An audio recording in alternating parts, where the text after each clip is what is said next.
Doctor Miguel Gómez Scholberg, expresidente del Instituto Colombiano de Derecho Tributario. Muy buenos días. Buenos días, doctor Fernando. Buenos días a toda su audiencia. ¿Cómo están ustedes? Pues bien, señor, y un poco sorprendidos porque lo primero que vemos en la reforma tributaria es un aumento en los gastos. Hay que tener buen corazón y hay que ser magnánimo, claro que sí, pero si los recursos no existen, ¿qué es lo que se hace?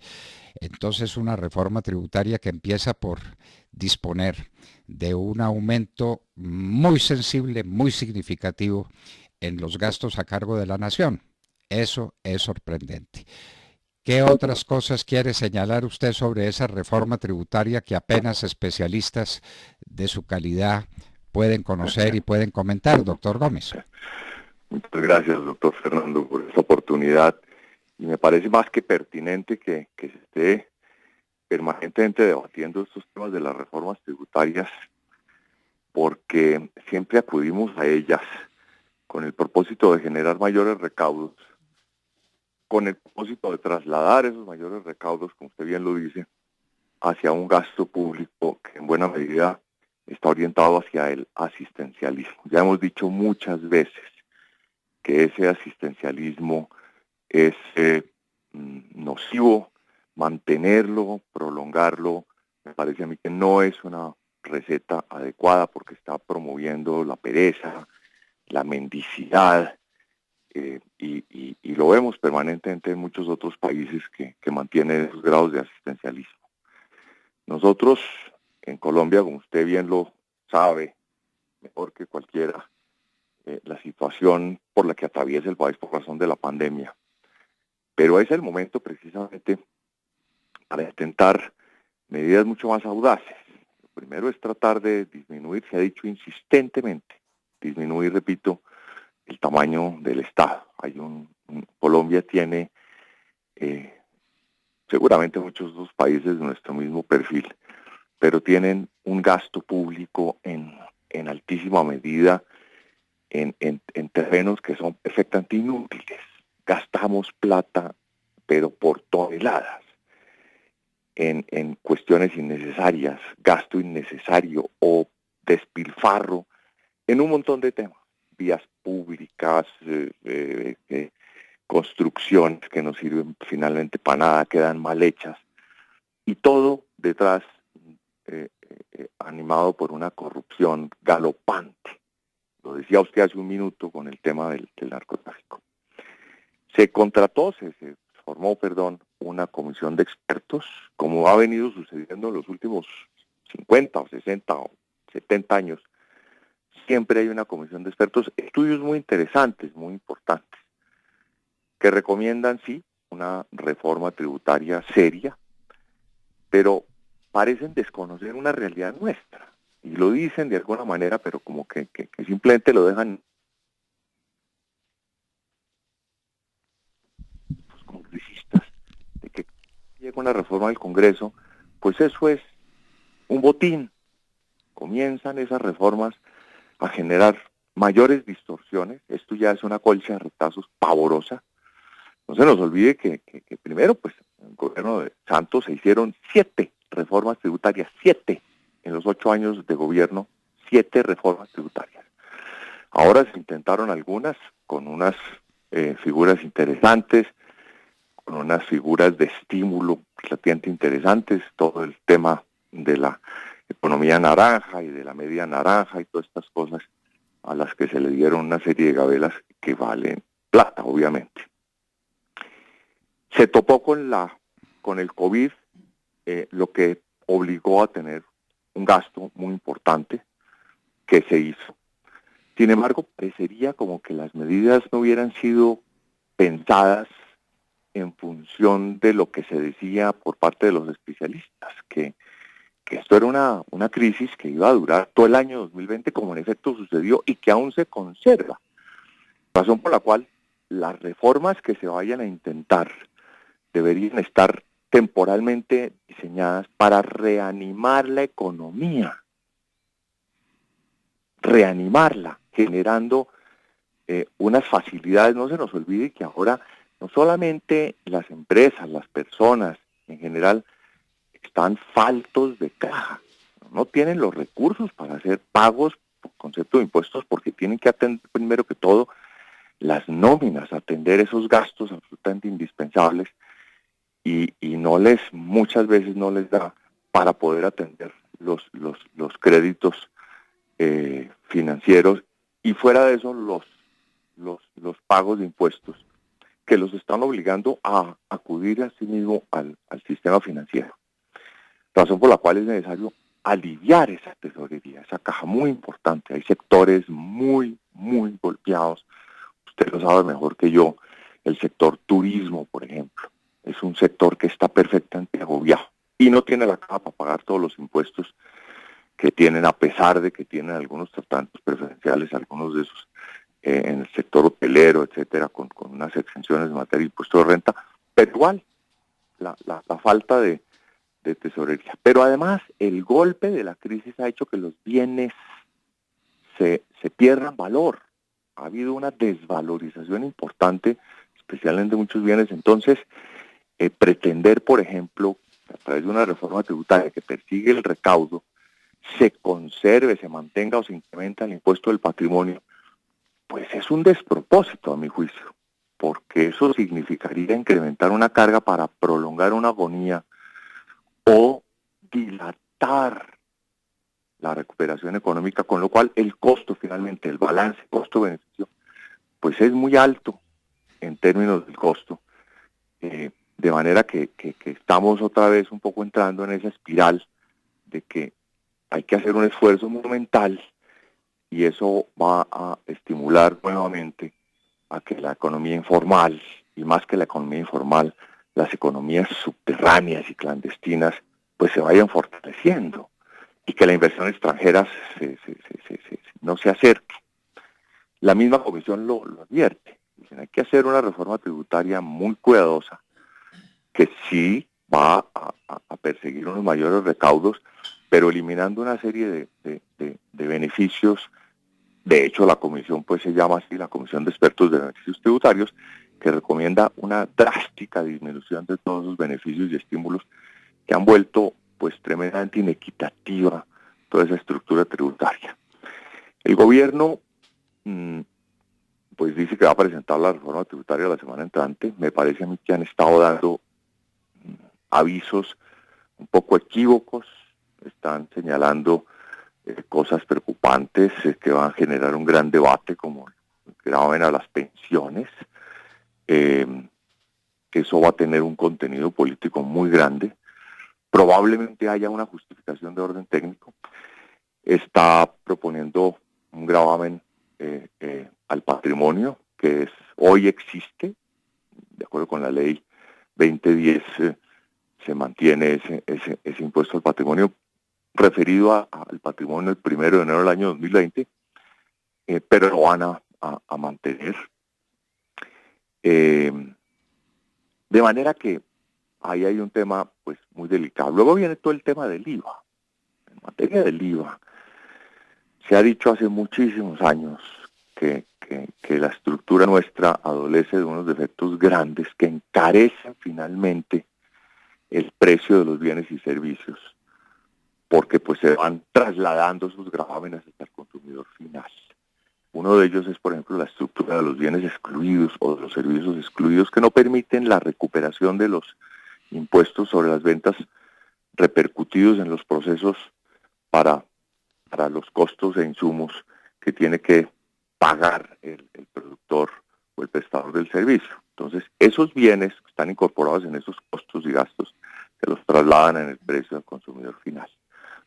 Se ha dicho entonces que se debe trasladar la mayor cantidad de esos beneficios a través de la exención, que es un gravamen a tarifa cero, pero que le permite esa recuperación. Eso naturalmente, pues, se ve como si fuera un costo, pero me parece a mí que no lo es tanto. Un buen diseño puede llegar a una estructura que evite que haya unas devoluciones por parte de la DIAN hacia los prestadores de esos servicios, en la medida en que se puede hacer algunas limitaciones ahí. Pero esos son como los ejes de la reforma: mantener el IVA en unas con unas modificaciones importantes tratando de ampliar esa base, y el régimen del impuesto sobre la renta en personas naturales con una eliminación importante de beneficios, de exenciones y de cosas de esas. Y lo mismo pasa con el impuesto, que ahí lo llaman la comisión, los impuestos corporativos, y que aquí pues son los impuestos a las personas jurídicas, que vuelven otra vez a mantener unas tarifas que ya estaban anunciadas que iban a llegar al 30% el año entrante. Ahora dilatan un poco más esto con estos estructuras adicionales, de manera que me parece a mí que la reforma está en un ambiente muy difícil, en circunstancias económicas para el país muy difíciles. Se ha dicho que los impuestos actuales no alcanzan a cubrir el déficit tan grande que tiene el Estado, del orden del 9% del PIB. Pero a mí me parece que es un despropósito montar una reforma tributaria que tenga un ánimo recaudatorio, así la disfracen con temas de solidaridad, todo eso, porque esa reforma va a ir acompañada con, como bien lo dice usted, doctor Fernando, con un mayor gasto público que está muy representado, muy fuertemente representado en asistencialismo, y eso me parece que es muy perjudicial y pernicioso. Los que estudian economía, y a ratos nos contamos en ese número, doctor Miguel Gómez Scholberg, dicen que una de las formas más socorridas para reactivar una economía es reduciendo los impuestos.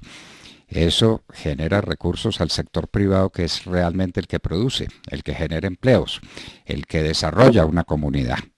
Pero tener al mismo tiempo aumento de impuestos y reactivación de la economía parece contradictorio, ¿no? Por lo menos desde el punto de vista de la teoría económica.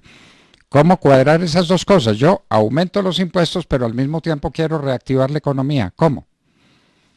Sí, de acuerdo. Hay que, mire, hay cosas que las he venido yo señalando insistentemente. En la medida en que uno aumente la carga tributaria, que hoy Colombia exhibe una carga tributaria agregada muy alta en el concierto mundial, muy alta, eso sigue siendo así. ¿Qué es lo que estimula? Pues en países como estos, especialmente con una gran indisciplina social, que no tiene normas éticas claras, porque no las tiene, el país en su conjunto no tiene normas claras de carácter ético, social, pues hace que las personas tiendan a esconder, a evadir. Cuando la tarifa del impuesto sobre las rentas pasó al 19%, pues hubo una presión inmensa porque las personas empezaron a hacer una consideración elemental. Si evado, me gano una plata importante, cosa que no ocurría cuando la tarifa era menor. Entonces la propuesta mía ha sido hace muchos años, hombre, bájele al IVA, bájele, así de simple, bájele. Invite a que la gente pague el IVA completo de un 16% que era la tarifa que estaba. Hace muchos años, cuando estaba yo en la DIAN, muchos años, descubrimos eso tan elemental y fácil. Si usted incrementa 1 punto o 2 puntos el IVA, hay una tentación casi irresistible a entrar en el camino de la evasión, a correr ese riesgo. Pero cuando la tarifa es más baja, pues el riesgo se vuelve demasiado costoso. Entonces la fórmula, a mi juicio, es baje la carga tributaria, una carga razonablemente adecuada, de manera que la gente haga ese balance. El riesgo es demasiado alto para pagar un impuesto mucho más cómodo, que sea fácil de pagar. Pero además haga un capítulo en épocas de crisis. Esto de transición a una reactivación inmediata, no se puede demorar.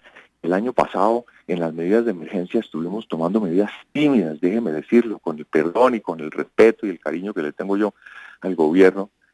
Fueron medidas de plazo inmediato, 3 mesecitos, vamos a ver. Pero señores, es que ya sabíamos que íbamos a entrar en una pandemia de largo aliento. Estamos en la pandemia. Entonces, medidas tímidas y corticas no sirven para nada. Todo lo contrario, han enredado el panorama lleno de normas y de cosas y de controles que se ha vuelto también un tema pavoroso, que nosotros no solamente tenemos una carga efectiva en términos económicos y monetarios, sino que el tiempo que le tiene que dedicar un empresario o una persona natural al cumplimiento de los deberes para con la DIAN, la superintendencia, la Cámara de Comercio, la alcaldía de no sé dónde, esto es una nube de tareas que están distrayendo al empresario para que haga sus cosas y produzca lo que necesita producir para que vuelva otra vez a generar empleo. Ese es el gran tema, ¿no?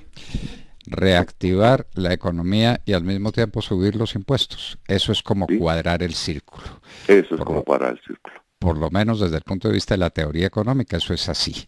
No sé qué fórmula mágica hayan propuesto estos expertos o sabios que convocaron para hacer posible el que aumenten los impuestos y al mismo tiempo aumente la actividad económica. Eso no es posible, eso es cuadrar el círculo. Doctor Miguel Gómez, entonces esperamos la semana entrante a ver cuál es el texto final del proyecto de reforma tributaria y qué medidas tiene para empujar la reactivación y al mismo tiempo para empujar el nivel de recaudo y disminuir un endeudamiento que está en niveles sencillamente insostenibles. Sí, correcto. Doctor Miguel Gómez Scholber, pues esperamos seguir contando con su concurso y con su buena voluntad para con nosotros. Muchísimas gracias.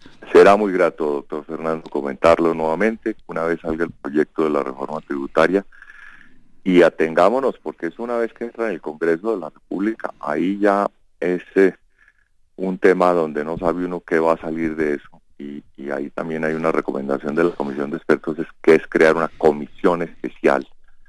Y yo me atrevería a decir aquí, en su programa, que tiene tanta audiencia y tan distinguida audiencia, hombre, es el momento de empezar a pensar en un mecanismo más o menos similar al que tiene el Banco de la República a través de la Junta Directiva, que tiene una capacidad para generar una serie de normas en materia cambiaria y de inversiones internacionales. El tema tributario es un tema muy técnico y que da pena decirlo, pero en el Congreso de la República no hay ninguno que sepa del tema. Ninguno. Y en víspera electoral. Bueno. No, eso es un caldo ahí, pero... ¿Cómo le parece? Doctor Miguel Gómez Scholber, muchísimas gracias por acompañarnos en la hora de la verdad. Con mucho gusto, doctor Fernando. Fuerte abrazo. Bueno, cuadrar el círculo, queridos amigos. Aumentar la actividad económica, multiplicarla, multiplicar el empleo y al mismo tiempo subir los impuestos. Eso es cuadrar el círculo, como nos lo decía el doctor Miguel Gómez Scholber, abogado especializado en impuestos y expresidente del Instituto Colombiano de Derecho Tributario, que estaba con nosotros en la hora de la verdad.